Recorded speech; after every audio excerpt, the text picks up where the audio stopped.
உங்களுக்கு தெரியணும். நான் மதுரையில் ஒரு தடவை பட்டுக்கோட்டையாக கண்ணதாசனாங்கிற அந்த பட்டிமன்றத்தில் பேசுகிறப்ப சக்கரவர்த்தி திருமகளில் வரக்கூடிய ஒரு பாட்டை அந்த 2 பேரும் டேப் வச்சுட்டு பாடுவாங்கள்ல, அதுக்கு பேர் லாவணின்னு பேர். எரிஞ்ச கட்சி எரியாத கட்சின்னு எங்கள் ஊரில் பாடுவாங்க.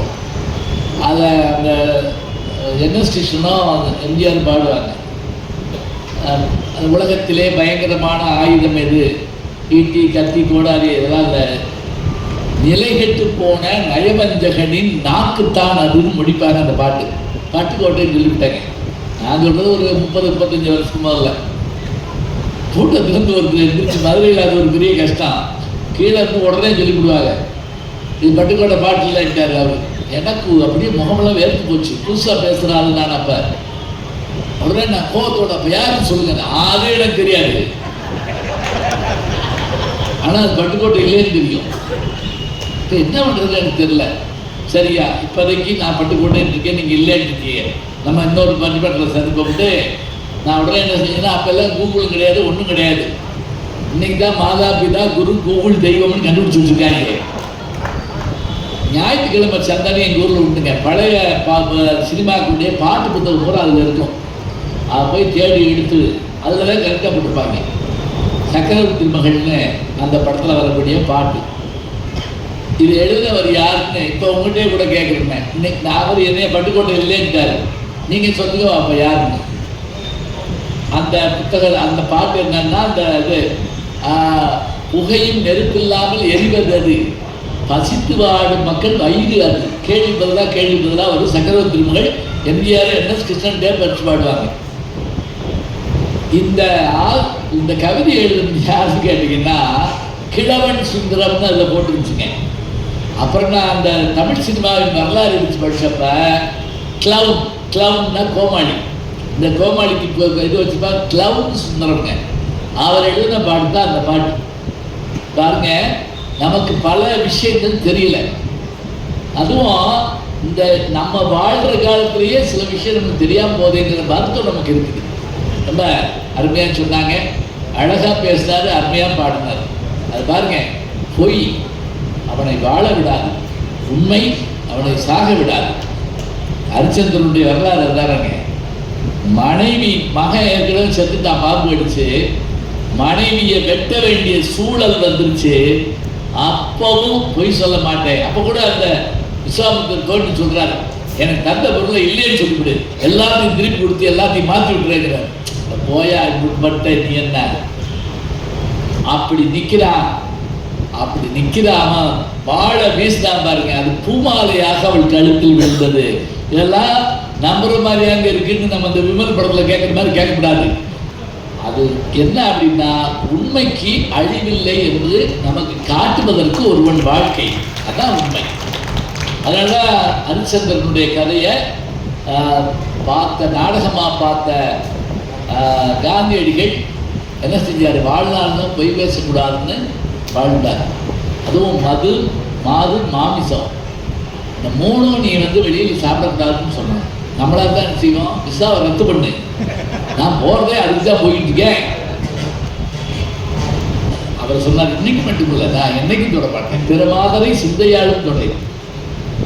நம்ம அற்புதமாக பேசினாரு. நல்ல இலக்கியங்களை எடுத்துக்காட்டி சும்மா புத்தகம் வாங்கி படிச்சுட்டு போயிட்டோம்னு என்ன அர்த்தம், சாலை விதிகளை பின்பற்றாவிட்டால் அங்கு விபத்து ஏற்படும், சரியான இடத்துக்கு போக முடியாது. சில பேர் 5 நிமிஷம் வேகமாக போகணுங்கிறதுக்காக 50 வருஷம் கழிச்சு போக வேண்டிய இடத்துக்கு போயிடுவாங்க. பார்த்துருக்கீங்களா?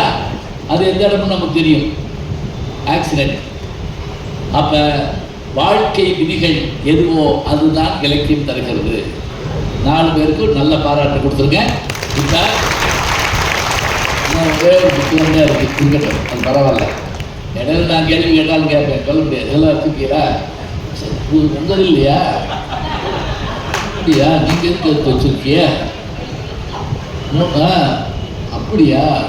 இருக்கியா? புதுசாக இருக்குது. சரி, கேள்வி இருக்கான்னு தெரியல. சரி, இருக்கோம். பட்டிமன்றம் தொடங்கி ஏற்காலம் 2 மணி நேரத்துக்கு மேலே ஆயிடுச்சு, கூடவே ஆயிடுச்சு. 7 மணிக்கு நம்ம தொடங்கணும்னு நினைக்கிறேன். 2.5 மணி நேரம் ஆயிடுச்சு. இப்போ உடனே அப்படியான்னு கேட்டு எந்திரிச்சு போயிருக்காங்க. அப்படின்னு சில பேர் அதிர்ச்சி ஏற்படும். ஒன்றும் இல்லை, சீக்கிரம் முடிச்சிடலாம். இப்போ இவங்களுக்கெல்லாம் நான் நேரம் சொன்னனே, எனக்கு யார் நேரம் சொல்லுவான்னு உங்களுக்கு சந்தேகம் இருக்கலாம். கவலைப்படாதீங்க, நான் மனசுக்குள்ளேயே நேரம் வச்சுருப்பேன், சுருக்கமாக முடிச்சிடுறேன். இது பிரம்மாண்டமான தலைப்பு. இந்த தலைப்பு நாங்கள் எங்கேயும் கல்யாண வீட்டில் போடுவோமா? போட மாட்டாங்க. காளியம்மன் கோயிலில் போடுவோமா? போட மாட்டாங்க. டிவியில் எங்களை போட விடுவாங்களா? விட மாட்டாங்க. அவங்களுக்கு தெரியாதா? அவங்களுக்கு தெரியாதா? ஏன் விட மாட்டாங்க? அவங்களுக்கு என்னென்னா 2 நிமிஷத்துக்கு ஒரு ஜோக்கு, சிரிக்கணும் சிரிக்கணும் சிரிக்கணும். இப்படி இருக்குமா எங்கேயாவது? இது அப்படி இல்லை. புத்தகத்தோட நோக்கம் என்ன? புத்தக திருவிழாவுடைய நோக்கம் என்ன? இன்பற்று மகளை பின்பற்றி வாழ. இந்த தலைப்பு இதைத்தான் நம்ம பேச போகிறோம். இதை இன்பற்று மகளன்னு தொடங்கினாங்க. எப்படி அவர் சொன்ன விஷயம் என்ன அப்படின்னா, ஒரு விஷயத்தை பிடிச்சிருந்தா தானங்க நம்ம போய் பார்ப்போம், படிப்போம். அப்போ அவனை ஈர்க்கணும்னா என்ன வேணும்? இப்போ நாம் வாங்குகிற அந்த ஸ்வீட்டு அதில் இனிப்பு மட்டும் போட்டால் போதுங்க. வண்ணம் போடுறாங்களே எதுக்காக? பார்த்தோன்னே வாங்க போல இருக்கு. மலர்கள் 5 குணங்களை கொண்டவை என்று சொல்வார்கள். அவற்றில் ஒன்று மென்மை, அவற்றில் ஒன்று தேன், அவற்றில் ஒன்று நறுமணம், அவற்றில் ஒன்று வண்ணம். இப்போ பாருங்க, இந்த வண்ணம் எதுக்காக அப்படின்னா அந்த பட்டாம்பூச்சிகளை இழுக்கணுமா, தேனியை இழுக்கணுமா? எதுக்கு? அது சோறு போடுறதுக்கா? இல்லைங்க. அது வந்தால் தான் இது என்னாகும், இனப்பெருக்கம் செய்ய முடியுங்கிறதுக்காக எல்லாவற்றிலையும் ஒரு சுயநலம் இருக்கத்தாங்க செய்யுது. அப்போ அந்த வண்ணத்தால் என்ன செய்யுது? அந்த பூச்சிகளை இழுக்குது. நம்ம ஒரு புத்தகத்தை வாங்கி படிக்கணும்னா யாராவது சொல்லி கேட்போம், அல்லது ஒரு புத்தகத்தை வாங்கி லேசாக அப்படி பார்த்துப்போம். 10 வருஷம் வீட்டில் ஒரு புத்தகம் இருக்குங்க, ஒரு படித்து பார்ப்போம். நம்ம வாழ்க்கையில் அந்த புத்தகம் புரட்டி போடும். நான் சொல்கிறேன், அந்த புத்தகம் என்னுடைய வாழ்க்கையை புரட்டி போட்டுச்சான்னு கேட்டால் ஆமான்னு சொல்லுவேன். உதயமூர்த்தி எழுதினேன், MS உதயமூர்த்தி எழுதிய எண்ணங்கள்னு ஒரு புத்தகம், ஞாபகம் வச்சுக்கோங்க. போகிறப்போ கூட வாங்கி போக. எதுவாக வேண்டும் என்று நாம் நினைக்கிறோமோ, நான் பின்பற்றியெல்லாம் நடக்கலை, அதை நான் படித்தேன், நினச்சேன், அதை சாதிக்கணுங்கிற எண்ணம் எனக்கு வந்துச்சு. அதான் எண்ணம் தான் வந்துச்சு. நான் அப்போவே ஒரே பாட்டில் பணக்காரர் ஆகிட்டேனா, பால் கோவா விற்பார், பால் விற்பார், அப்படியே வயசார் ரோட்டில் கட்டிடுவார், கோடீஸ்வரன் ஆகிடுவார். எங்கள் ஊரில் ஒரு 30 வருஷமாக பால் கறந்துட்டே இருக்காரு. பால் கோவாவுக்குள்ள கிண்டலை, பாவம் ஆக முடியாது. காலம் அதுக்கு வரணும். அப்போ இந்த இடத்துக்கு படித்து மகிழணும்னா மனசுக்குள்ள ஒரு குதூகலம் ஏற்படுது. எப்படி ஒரு இசையை கேட்ட உடனே நமக்கு ஏற்பட்ட இன்பமோ, ஒரு புத்தகத்தை படித்த உடனே நமக்கு ஏற்படுற நிகழ்வு. நீங்கள் ஜெயகாந்தனுடைய கதைகள்லாம் படிச்சிங்கன்னா, இப்போ கூட நான் அந்த மீனாட்சி புத்தக நிலையத்தை அப்படி கிடக்கிற போது இங்கனக்குள்ள இந்த ஸ்டாலில் அவருடைய புத்தகம் முழுவதையும் ஒரு காலத்தில் வெளியிட்டவங்க ஜெயகாந்தனுடைய புத்தகத்தை அவங்க தான் வெளியிட்டாங்க. இப்போ எல்லாரும் வெளியிடுறாங்க. அதில் முக்கியமாக ஒரு மனிதன் ஒரு வீடு உலகம் ஒரு உலகம், ஒரு மனிதன் ஒரு வீடு ஒரு உலகம் அப்படின்னு ஒரு புத்தகம் ஆனந்தோடலாம் வந்ததுங்க. கோகுல் ஓவியர், படம் வரைஞ்சவர். இந்த புத்தகம் பற்றி நான் என் நண்பர் கமலஹாசன் அவர்கிட்ட பேசிக்கிட்டு இருந்தேன். இது படமாக வந்துருக்கணுங்க அப்படின்னு நான் சொன்னேன். அவர் சொன்னார், இவ்வளோ படமாக வர்றதுக்காக ஏற்பாடெல்லாம் பண்ணோம், நான் தான் அதில் வரக்கூடிய ஹென்ரிங்கிற கதாநாயகனாக நடிக்கிறதா கூட இருந்துச்சு, கடைசி நேரத்தில் அந்த படம் நின்று போச்சு அப்படின்னு அவர் சொன்னார். நீங்கள் அந்த கதையை படித்து பாருங்கள். என்னுடைய 14 வயசில் நான் படிச்சிருப்பேங்க. இன்னைக்கு வரைக்கும் அந்த புத்தகத்தில் ஒரு ஆக்சிடென்ட் இருந்தீங்களா, காலச்சோடு போட்டிருக்காங்க. அந்த புத்தகத்தில் என்ன தெரியுமா, கோவில் படம் ஆனந்தோட வந்துச்சுல்ல, அதே படத்தை எடுத்து அந்த புத்தகத்தில் போட்டு அப்படியே பதிப்பிச்சிருக்காங்க. அவ்வளவு அருமையாக இருக்குங்க. அதில் வர்ற அந்த மனிதர்கள் மாதிரி நம்ம மனிதர்களை சந்திக்கவே முடியாது. அவ்வளவு நம்ம கூட பேசிக்கிட்டு வர்ற மாதிரி இருக்குங்க. அதுதான் ஆச்சரியம். நான் ரஷ்யா போனேன்னு சொன்னல, அங்கே போகிறப்ப அந்த தெருக்கள் வீடுகள்லாம் எனக்கு அந்த ஆறு பால்கா நதி பார்த்த உடனே அப்படியே நின்றுட்டேன். ஏன்னா நான் அடிக்கடி ராகுல சாங்கித்யாருடைய வால்கா முதல் கங்கை வரை புத்தகத்தை சொல்லுவேன்.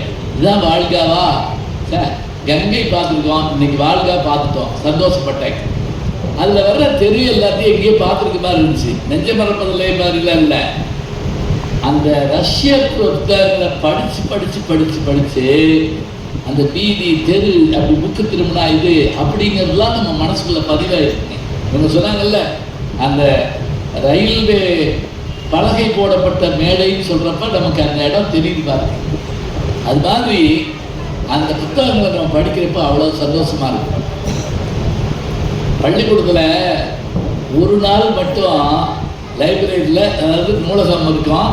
அந்த வியாழக்கிழமை மத்தியானம் 2 மணிக்கு மேலே எங்கள் கிளாஸு 7th Aன்னு வச்சுக்கோங்களேன், அதுக்காக திறப்பாங்க. அப்போ ஓடி போய் அந்த புத்தகத்தை எடுக்கிற சந்தோஷம் இருக்கு பாருங்க. கரெக்டாக பார்த்தா நல்ல புத்தகம் அடுத்தவங்க தான் போயிடும். பார்த்துருக்கீங்களா? இந்த பொன்னாடை போத்துற பொண்ணு நான் பார்த்துருக்கேன். நமக்கு பக்கத்தாளுக்கு நல்ல பொன்னாடியாக அந்த மாதிரியே தோணும். இந்த கலர் பொத்துக்கலாமா நமக்கு அப்படின்லாம் தோணும். ஆமாம் ஆமாம் ஆமாம். அதனால பல பேர் சாப்பிட்றப்ப பக்கத்துலையே பார்த்துக்கிட்டே சாப்பிடுவாங்க. இது என்ன அப்படின்னு கேட்பாங்க. எதே பார்த்து திங்க வேண்டியதானே. அது என்னன்னா மனசுக்குள்ள குறுகுறுன்னு இருக்காது என்னமோ அப்படின்னு. இப்போ அந்த புத்தகத்தை படித்து அதில் வரக்கூடிய ஒரு சித்திரக்கதையோ, அதில் வரக்கூடிய ஒரு தொடர்கதையோ, அம்புலி மாமா இதோ படிக்கிற போது என்ன மகிழ்ச்சியாக இருக்கும் தெரியுமா? வந்தியத்தேவனோடு குதிரையில் பயணப்படுறான்னு நமக்கு இருக்குங்க. நந்தினி அவன் அந்த திரையை விலைக்கு பார்க்குறான்னு சொன்னால் அப்போ நந்தினி யாரும் தெரியாது. ஞாபகம் வச்சுக்கோங்க, சோழர் காலத்தில் வாழ்ந்த உண்மை பாத்திரம் இல்லை நந்தினி. ஆழ்வார்க்கடியார் உண்மை பாத்திரம் இல்லை. அதில் வரக்கூடிய ராஜராஜ சோழனும் அதில் வரக்கூடிய வந்தியத்தேவனும் குந்தவை நாச்சியாரும் தான் உண்மையானவர்கள். பழுவேற்றாயர்கள் உண்மையானவர்கள். ஆனால் இதெல்லாம் பார்க்குறப்ப நம்ம மனசுக்குள்ள ஒரு சந்தோஷம், நம்மளே குதிரையில் போகிற மாதிரி ஒரு ஆச்சரியம் இருக்கு. சில பேர் பாருங்க, அவனா விளையாடுறான், விளையாடுற பல பேர் விளையாடுறவனோடு சேர்ந்து விளையாடுவாங்க. பார்த்துருக்கீங்களா? அவன் பம்பரை குத்துவான், இவன் நாக்கு குத்து இன்னும் அப்படி வச்சுக்கிட்டு இருக்கான். இவன் கையில் பம்பரம் இருக்காது, ஒன்றும் இருக்காது. கிரிக்கெட்டை யோசிச்சு பாருங்க, விளையாடுறது 11 பேர், 11 கோடி பேர் உட்காந்து பார்த்துட்டு இருக்கோம். அதுவும் இப்போ எல்லாம் சேனல்ஸ் வந்த பிறகு பார்த்தீங்கன்னா, நம்ம கனடா போயிருந்தப்போ ஒரு இதுக்கு போயிருந்தோம். ஒரு சேனலுக்கு தமிழ்நாட்டுக்காரர் தான் நடத்துகிறாரு, பத்மா சுப்ரமணியனுடைய பிரதர் அவர் நடத்துகிறாரு. அதுதான் லைவ் வாங்க, நேரடி ஒளிபரப்பு தரலாம். எங்கே ஒலிம்பிக்லேயும் கிரிக்கெட்லேயும் டென்னிஸ் விளையாட்டையும் நேரடி ஒளிபரப்பு. இப்போ வீட்டில் உட்காந்து பார்த்துட்டு இருக்காங்க, கிரவுண்டுக்கு போகலைங்க. ஆனால் அங்கே இருக்கக்கூடியதை இப்போ உணர்றாங்க. அது நம்ம ஊரில் கிரிக்கெட் தெரியாத ஆளுங்க கிரிக்கெட் பார்ப்பாங்க பாருங்க. இது கருத்து சொல்கிறத பார்த்தீங்கன்னா 3 வயசு பையன் இருப்பாங்க. அவன் சொல்லுவான், என் லைஃப்லேயே இப்படி ஒரு விளையாட்டு பார்த்ததில்லை அப்படின்ட்டான். அவனுக்கு லைஃபே 3 வயசு தான். என் லைஃப்லேயே இப்படி ஒரு விளையாட்டு பார்த்ததில்லை. அதில் நான் எங்கள் கிராமத்தில் பார்த்துருக்கேன். இந்த காலையில் நடந்த கிரிக்கெட்டை சாயங்காலம் ஹைலைட் போடுவாங்க. பார்த்துருக்கீங்களா? ஹைலைட்னா அதில் வரக்கூடிய முக்கியமானது. அதில் ஒருத்தர் வந்து எனக்கு சொல்கிறார், இதுலையாவது ஜெயிக்கிறாங்கன்னு பார்த்து நம்பி காலையில் தான் தோற்று போனாங்க, இது ஹைலைட்லையாவது ஜெயிக்கிறாங்கன்னு பார்ப்போம். இது 2 பேருக்கு புரியலன்னு நினைக்கிறேன். சரி பரவாயில்ல, இதெல்லாம் அனுபவிச்சாதான் தெரியும். ஏன்னா அதெல்லாம் தாண்டி வந்துட்டோம். அதுவும் இந்த அப்பாவித்தனமாக கேட்குற கேள்விகள்லாம் ஆச்சரியம் இருக்கும். எங்கள் வீட்டுக்கு வந்து ஒரு பாட்டி சொல்லிச்சு, எங்கள் வீட்டுக்கு கேபிள் டிவி கனெக்ஷன் கொடுக்க மாட்டேங்கிறேன் அப்படின்னு சொல்லிச்சு. நான் உடனே ஐயோ ஏம்மா நான் பார்த்து சொல்கிறேம்மா, ஏன் கொடுக்க மாட்டேங்கிறாங்க அப்படின்னு கேட்டேன். நான் அதுக்கு டிவி வேணுமாம்ல அப்படின்னு கேட்குறேன். நான் இதுக்கு என்ன பண்ணுவேன்? அவன் என்ன செவத்துலேயே கனெக்ஷன் கொடுத்துட்டு போவேன். அப்போ அந்த அறியாமல் இருந்துக்கு ஒரு காலத்தில் எங்கள் வீட்டில் லேண்ட்லைன் ஃபோன் இருக்குங்க. ஃபோன் அடிக்க நாங்களாம் ஊருக்கு போயிருந்தோம்னு வைங்க, எங்கள் அத்தை ஒருத்தவங்க வயசானவங்க இருப்பாங்க, மாடியில் இருப்பாங்க. ஃபோன் அடிக்கிறப்ப அங்கேருந்து இந்த வர்றேன்னு சொல்லிக்கிட்டே வருவாங்க. யார்கிட்ட? அந்த ஃபோன்கிட்ட. கரெக்டாக வருவாங்க, நின்று போயிடுவாங்க, திருப்பி வருவாங்க. திருப்பி அப்புறம் என்ன செய்வாங்க தெரியுமா? சேலையை வச்சு படுத்துருப்பாங்க. அது எப்போ விட்டாலும் பேசணும்ல. அதுவும் பேச்சில் சண்டையை பார்த்தா, நீ யாரா, நீ யாரு, இதே இப்படிதான் கேட்பாங்க. இதெல்லாம் இந்த சந்தோஷமெல்லாம் ஒரு கதையிலையோ ஒரு ஜோக்குலேயோ படித்தா நமக்கு எவ்வளோ சந்தோஷம் வருது. அதை படிக்கணும்னு தோணும். மொழிபெயர்ப்பு நாவல்கள் படிக்கிறப்ப பார்த்திங்கன்னா நம்ம பார்க்காத இடங்களெல்லாம் பார்க்குற சந்தோஷம் வரும். சித்பவானந்தர் எழுதின இந்த இமயமலை பற்றிய ஒரு புத்தகமே 1938 எழுதியிருப்பார். ஒரு காலத்தில் பியூசிக்கு துணைப்பாடமாக இருந்ததான். நீங்கள் அதில் இமயமலை ஏறி அங்கே இருக்கக்கூடிய அந்த ஏரியை பார்த்துட்டு வர்ற மாதிரியே இருக்கும் படிச்சிங்கன்னா. பாருங்க, அது வெறும் பேப்பர் தானே. இந்த பேப்பரை கரையாக திங்கும், கழுத திங்கும், அருமை தெரியாதனால. ஆனால் நம்ம அதை பார்த்து கண்ணீர் விடுவோம். ஐயோ, ஒரு பக்கம் காலமே அப்படின்னு கண்ணீர் விடுவோம். அப்போ அந்த சாதாரண தாள் பேப்பர் அது என்ன செய்யுது? நம்மளை அப்படி மகிழ வைக்குது, அப்படி குதூகலப்படுத்துது, சரியான வரணுங்கிற ஒரு எண்ணத்தை நமக்குள்ளே உருவாக்கி காட்டுது. இது எல்லா புத்தகத்தில் ஒரு விஷயம் தானங்க. ஒரு பேனா அப்படி குனிகிற போது ஒரு சமுதாயம் நிமிரும்னு சொல்கிறாங்க. என்ன அர்த்தம்? அந்த எழுத்தில் இருக்கக்கூடிய ஒரு உற்சாகம் தானங்க. இன்னைக்கு பல நாடுகள் விடுதலை பெற காரணமாக இருந்தவர்கள் யார்? எழுத்தாளர்கள். போர் மட்டும் இல்லைங்க, போர்னால சாதிக்கிறது ஒரு வகையாக இருக்கலாம். உலகத்தையே அழிக்கக்கூடிய அணுகுண்டை கண்டுபிடிச்ச ஐன்ஸ்டீன் போய் கேட்குறாங்க, இந்த அணுகுண்டுக்கு மாற்று என்னன்னு கேட்குறாங்க. அவர் ரொம்ப நேரம் சும்மா இருந்துட்டு சமாதானம் அப்படிங்கிறாங்க. வேறு வழி இல்லை, இன்னொரு அணுகுண்டா போடுவாங்க. அணுகுண்டுக்கு மாற்று இன்னொரு அணுகுண்டா இல்லை, பேசாமல் இரு, அவ்வளோதான், சண்டை போடாத. உலக உயிர்களை பார்த்துக்கொள்ளும். எத்துணை பேதமராது எவ்வுயிரும் தம்முயிர் போல் எண்ணி ஒத்துரிமை உடையவராய் உவக்கின்றார் யாவர் அவருடன் சித்த சத்துருவாகி எம்பெருமான் நடப்பதியின் இடமென நான் தெளிந்தேன். அந்த வித்தகர்ந்தபடிக்கு ஏவல் செய்ய இது சிந்தை மிக விளைந்தது. வள்ளலார் சொல்றாங்க, எல்லா உயிர்கானதும் இந்த உலகங்க. இந்த உலகம் எனக்கானதா இல்லை, நமக்கானதா இல்லை. ஒரு உயிர், சின்ன உயிர் வந்தால் கூட யாராவது கால் தள்ளினா கூட நான் பயந்துடுவேன். எப்பப்பா அது இருக்கட்டும்னா. பாம்பு எங்கள் வீட்டுக்குள்ளே வந்துருச்சு. பாம்பு இடத்துல நம்ம வீடு கட்டியிருக்கோம். வீட்டுக்குள் தண்ணீர் புகுந்தது, தண்ணிக்குள்ளே வீடு கட்டியிருக்கோம். அப்புறம் வீட்டுக்குள் தண்ணீர் புகுந்ததுன்னு எப்படி சொல்ல பார்க்கலாம். இந்த வட்டம் நான் போய் இந்த மழை நேரத்தில் மெட்ராஸில் மாட்டிக்கிட்டு படாத பாடுபட்டு அந்த காரே மிதக்குது. எங்கள் காரை ஓட்டி படகோட்டி மாதிரி போயிட்டு இருக்காரு. இது எப்படா கதவை திறக்கிறது கூட தெரியல. அப்போது ஒருத்தர் இது அனுப்புகிறாங்க வாட்ஸ்அப்பு. என்ன, ஒருத்தர் கழுத்தளவு தண்ணிக்குள்ளே நிற்கிறான், வீட்டுக்குள்ளே தண்ணி. அப்போ சொல்கிறான், இந்த பிளாட் வாங்கினப்ப 10 அடியில் தண்ணின்னு போட்டிருந்தாங்க. மேலையா கீழையான்னு பார்க்காம விட்டுட்டேன். 10 அடி மேலே தான் இருக்கு. இங்கே பாருங்க, ஒரு வினாடிக்குள்ளே நம்மளுடைய மனசு அப்படி ஒரு குதூகலத்துக்குள்ளே போயிட்டு வரும் பார்த்தீங்களா? இதுதாங்க நம்முடைய மொழிக்கான நிறைய ஆற்றல். சொன்ன உடனே சிரிக்கிறீங்க. சில மொழியில் இன்னைக்கு ஜோக்ஸ் எல்லாம் 2 நாள் கழிச்சு தான் சிரிப்பாங்க, புரிஞ்சுக்கலையாடா. அப்படியா இருக்கிறது இல்லை. அப்போ இந்த மொழி நம்மை நெகிழ வைக்கிறது, மகிழ வைக்கிறது, நம்மளை உற்சாகப்படுத்துகிறது. துள்ளல் மாதிரி.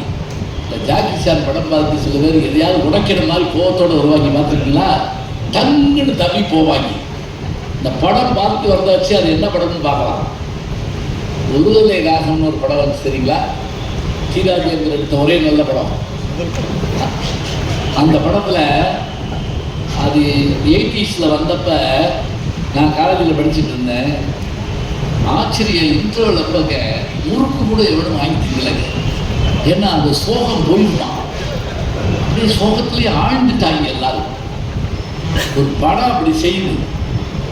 சரி, இப்போ நம்ம பொறுத்தளவில் அது 10 பக்கமாக இருந்தாலும் 1.25 அடியாக இருந்தாலும் 1 வரியாக இருந்தாலும் அது நம்மை மகிழ வைக்கிறது, உற்சாகப்படுத்துகிறது. அதனால் இலக்கியங்களை நாம் கற்பது இன்புற்று மகிழத்தான் என்று முடிக்கல.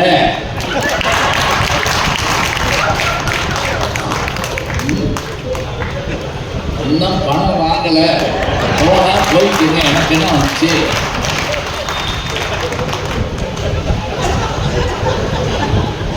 முடிக்கல என்ன பாடி ஆகிங்க இருங்க அப்படின்னு சொல்லலாம். சரி, அவ கேட்ட மாதிரி இன்புற்று மகிழ்ந்துட்டா போதுமா சொல்லுமா? சின்ன குழந்தையா இருக்கப்ப பம்பரம் விளையாடுவோம், குண்டு விளையாடுவோம். இப்போ அதெல்லாம் எங்கே விளையாடுறாங்க? இப்போ பெரும்பாலும் புல்லு குத்து அப்படின்னு கத்திக்கிட்டு இருக்காங்க வீடியோ கேம்ஸ் பார்த்துட்டு. அந்த சின்ன பிள்ளையா இருக்கப்ப நமக்கு அது மேலே அவ்வளவு